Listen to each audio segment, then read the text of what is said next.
Hello बच्चों, let's read this question. The question says a plain monochromatic light wave with wavelength lambda falls on a surface of glass wedge whose face forms an angle alpha less than 1.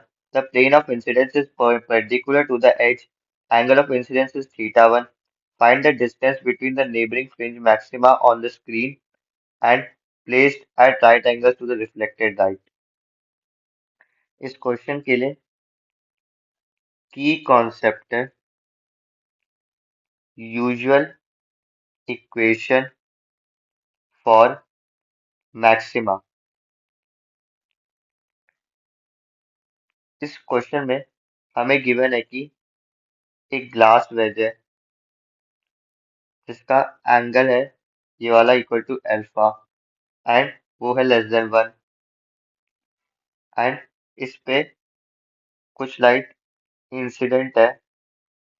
So incident light इस पे fall करने के बाद reflect होगा on the screen and इस पे लिखा हुआ है कि screen is placed at right angles to the reflected light. So ये वाला जो लेंथ है यहाँ से यहाँ तक का this is taken as H K and this distance is equal to d and it is equal to thickness of the film. Now, usual equation for maxima say 2 h k alpha under root n square minus sine square theta 1 is equal to k plus 1 by 2 into lambda होता है जिसमें h के जो है वो है distance of the fringe from top and जो h k alpha होता है this is equal to d यानी कि thickness of the film.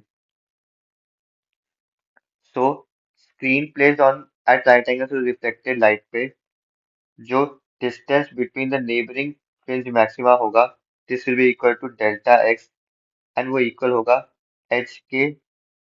Minus H के माइनस वन कॉस थीटा 1 के। सो अगर हम के की वैल्यू 0 पुट करेंगे एंड के की वैल्यू 1 पुट करेंगे so we will get H K की two different values H K 0 and HK1 and HK K minus 1 and HK.